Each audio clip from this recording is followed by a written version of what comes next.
We're going to talk about something that's mostly a history lesson tonight. We've been sort of looking at history lessons, but tying in the scriptures. This goes back actually farther than what we've been looking at the divisions within churches back in the 1950s and 60s. This is going to go back to the 1800s, but I was asked to talk about why sometimes we, as Christians, are referred to as Campbellites, and it goes back to a man named Alexander Campbell, who many of you have probably never heard of. I had not heard of him until several years after I was a Christian, at least not that I recognized knowing his name. But anyway, we'll talk about why we are sometimes associated with him by some people, especially the Baptists, who also claim him as a Baptist preacher. But anyway, we're going to talk first about another man named Barton W. Stone. And Barton W. Stone was a Presbyterian preacher who was around the same time as Alexander's father, Thomas Campbell, in America. And he and others were part of the Springfield Presbytery. And that's the eldership in the Presbyterian church in a certain area. And they decided that this was not scriptural, that this was not the right arrangement according to the Bible.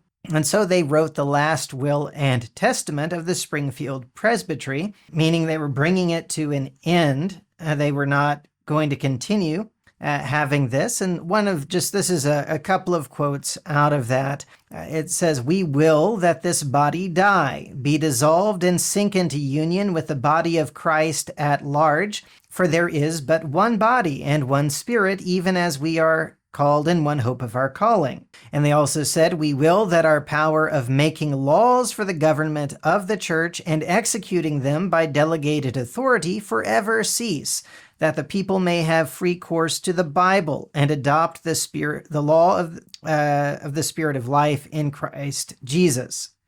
They were saying, let's go back to just the Bible. We don't have a right to make laws like all denominations do. That's just not what we find in the Bible. Christ is the only authority. The Bible is the only authority. Let's go back to that. And so that was just a few years before Thomas Campbell moved to America from Northern Ireland. He was also a Presbyterian. He was in the Seceder Presbyterian Church. And in Northern Ireland, he worked to try to unite some of these divided Presbyterian churches. He thought this division was really a bad thing, and he wanted unity. He thought that's what Christ wanted. And then he moved for his health to the United States in 1807. And he was preaching in Western Pennsylvania, there wasn't a lot of people. They were all scattered around in that area. And so he held a communion service where they welcomed people from different Presbyterian groups. And because that wasn't just the one Seceder church that these people were from, and he was welcoming them to this communion service, the presbytery of that area censured him for that. And he appealed it. They lifted the censure, but he decided to move his work outside of their jurisdiction or their area of authority within the Presbyterian church there. But then 2 years later, in 1809, he wrote the Declaration and Address of the Christian Association of Washington. So this was a group of 21 people from different denominations that decided to work together in some way to spread the gospel and essentially just try to get rid of denominationalism altogether. And Thomas Campbell is probably, we know him best by the quotation that is still often said today: "We speak where the Bible speaks and are silent where the Bible is silent." That was something he said, and it's the right attitude to have. And so it's a good thing to keep in mind, although that wording is not from the scriptures, but certainly that's the attitude that the scriptures teach us to have. In this Declaration and Address of the Christian Association of Washington, this is how it begins. It says, "From the series of events which have taken place in the churches for many years past, especially in this Western country, as well as from what we know in general of the present state of things in the Christian world, we are persuaded that it is high time for us not only to think, but also to act for ourselves, to see with our own eyes, and to take all our measures directly and immediately from the divine standard, or the Bible. To this alone we feel ourselves divinely bound to be conformed, and by this alone we must be judged. And so this is sort of the attitude throughout this document, and you can find this and read the whole thing if you like. But I don't agree with everything they said, and of course I wouldn't. He was still a Presbyterian at the time, but seeing that there were some things wrong with the Presbyterian teachings, and especially their practices, that it was not scriptural. Alexander Campbell was his son, and at 21 years old, in the same year that this Declaration and Address was published, he followed his father to the United States from Ireland. And so Thomas and Alexander Campbell worked with the Brush Run Church, and they left the Presbyterian church. They had both been Presbyterians, but they left that, and they associated this new church with the local Baptist association in their area, because they had come to believe in baptism by immersion, or burial in water. They said that's what the scriptures teach, but they didn't actually believe everything according to the Baptist teaching, but they still kept this association with the Baptists because they still had a denominational mindset that you needed to have churches associated with one another somehow. And this was something that would change over time one way and then back again. But these are some of the things that happened early on. And he's known a bit better than Barton W. Stone, the one we talked about first, even though Barton W. Stone was very influential. And he was actually a little bit earlier than the Campbells in pushing for this, let's get back to just the Bible. But Alexander Campbell did a lot of writing. So he published something called the Christian Baptist while he was associated with the Baptists, and he was trying to get the Baptist church to reform, to change to be more like what the Bible taught, which they didn't too much appreciate. And then later, after he broke off his association with the Baptist church, he published what's called the Millennial Harbinger, talking about how the millennium, the 1,000-year reign of Christ, that was supposed to bring in all this great peace and everything. That was his understanding from what he studied, which I don't think he was quite right about, but that's what he was thinking. And he published this for about 36 years, and that's what he's best known for. So it's a lot of writing. So he had a lot of influence, and people can refer back to his writings today. You can look through all of those, well, I don't know if all, but probably all of those articles that he wrote through those years. And historians do that. But some of the major themes of his preaching and writing were following the Bible only, no denominational creeds. That's not something that is needed, and in fact, it brings division. So we have Christian unity by standing on the common standard of the New Testament. No creeds, nothing that is outside the Bible, nothing outside the New Testament. That is our standard, and that is how we'll have unity. And he preached baptism by immersion for the remission of sins, although some of his writings maybe were not as consistent about the necessity of baptism. But mostly he preached that, very similar to what I would preach from the scriptures today. And he preached the weekly observance of the Lord's Supper, that was a very important thing in the fellowship of Christians in the body of Christ. And so those are some of the things he talked about. And so all of this with Barton W. Stone and Thomas and Alexander Campbell and another man, Walter Scott, and I'm sure some others as well, they were leading this movement to get back to just the Bible out of the denominational ways. And this is often called the restoration movement. Let's restore things to the way that they've always been. Or in the Lord's church, his church hasn't changed. Let's restore ourselves to that. And it's also sometimes called the Stone Campbell movement, and some just call it Campbellism. But anyway, that's usually an insulting term, but that's what they call it. And then there's three main groups that came out of this Restoration movement. These churches of Christ, which I put in quotations because it didn't come out of the Restoration movement. If it's truly churches of Christ, it comes out of the first century when Christ started it. But anyway, historically speaking, this is how they talk about it. And then you have the Christian church, disciples of Christ. And then you have the Christian church / Church of Christ, independent congregations, which we'll talk about just a little bit later on. But this idea of Campbellites, this is an insulting term to indicate that we sometimes, they think we are following the teachings of Alexander Campbell, just like Calvinists follow the teachings of John Calvin. And he was a wealthy person who had a lot of influence. So there's a reason why he stands out in this movement. He founded Bethany College by his home in 1840. In 1849, there was a national convention of churches where they had 156 representatives from 100 churches there, and they formed the American Christian Missionary Society, which was this national organization to oversee evangelism in different places on behalf of the churches, and they elected Alexander Campbell to be president, even though he wasn't actually at the convention.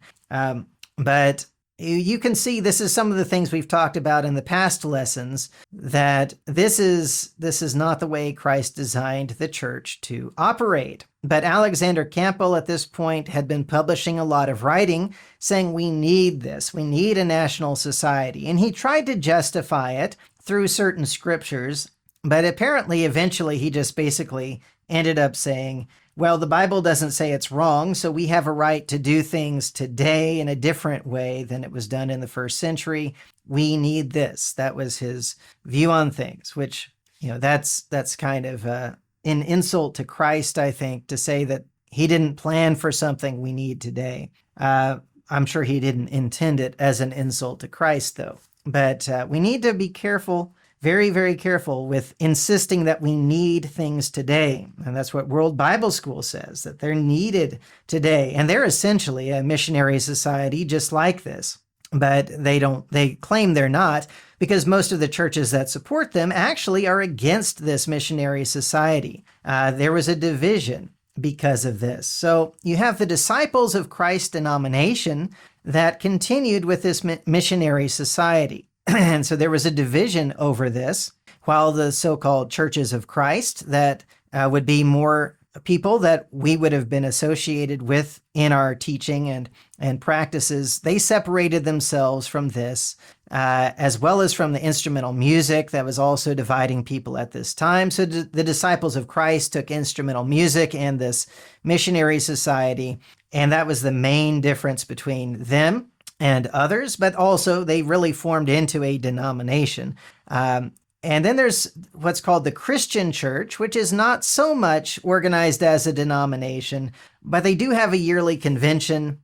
And, they claim they don't make laws there or anything like that. It's like a lectureship, but it has an organization that is all the churches are essentially connected with. And so it ties them together as a sort of denomination.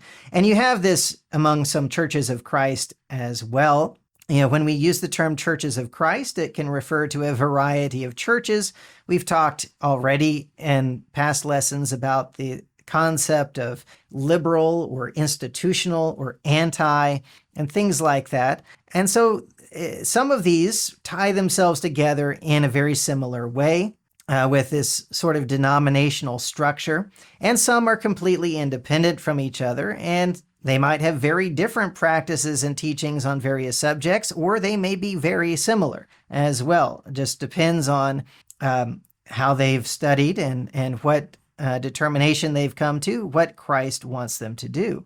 But the initial aim of the Restoration movement, where Alexander Campbell was an important leader, it was very good, the initial aim. Go back to the Bible only and get rid of things that bring division. So that was the original goal of Barton W. Stone, Thomas Campbell, Alexander Campbell, and others as well. And of course, there were probably already people who were doing things according to the Bible, but this was a movement out of the denominations and going back to that, and it was a good goal. But he didn't continue on that path very well. And so we don't follow him because we follow Christ only. He could go one way or the other, and we don't follow because we're not Campbellites. We're Christians. And what Alexander was initially teaching people to do was to follow Christ only, which was great. But that was what we should do, whether he taught it or not, because that's what Jesus and all the apostles taught.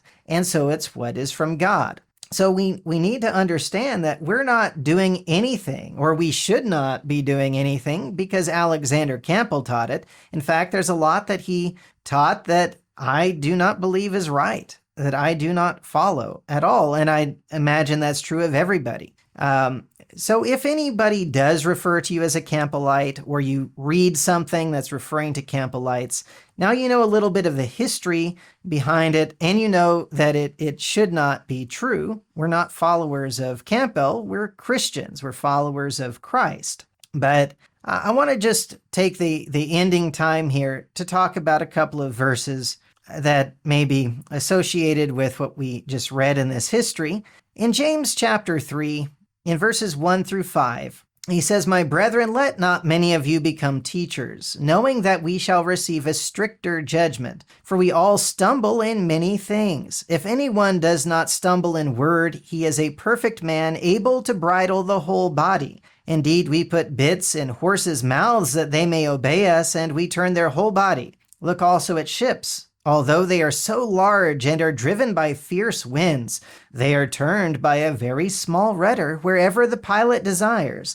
Even so, the tongue is a little member and boasts great things." The point I want us to take away tonight from this is that words are very, very powerful, for good or for bad. And I might not be a Christian today without what Alexander Campbell preached and wrote, even though I'm not following him. But what he did in his words, whether spoken or written, influenced a lot of people that eventually influenced me to be thinking about following Christ only. And we could say the same thing about Martin Luther. We could say the same thing about John Calvin. Now, they didn't get as far back towards the truth of the scriptures as Campbell did, but they certainly motivated people to move out of Catholicism and say we trust the scriptures only, even though that wasn't actually what ended up happening. But there was those ideas, those words are powerful, and we must really continue to turn aside from any false thing that's not from Christ. We don't need to bring our past denominations or ideas with us, and the practices and those ideas. We need to learn from Christ and do things his way, no matter what the ones before us that influenced us may have done. But we need to make sure we use our words well, that we do good with them and don't cause damage. Alexander Campbell did a lot of good. He also did a lot of damage and caused a lot of division by insisting on the missionary society. And I want us just to finish with this one. 1 Kings 11:4, "For it was so when Solomon was old that his wives turned his heart after other gods, and his heart was not loyal to the Lord his God as was the heart of his father David." We need to watch out that we remain faithful. If we're faithful to the Lord now, don't think that's just going to continue on. We have to work at maintaining that same practice of the Bible only, Christ only. Don't let ourselves become proud or insisting on our own ideas when we get older. Let's maintain this loyalty to the Lord. All right, that's the lesson for tonight. Thank you.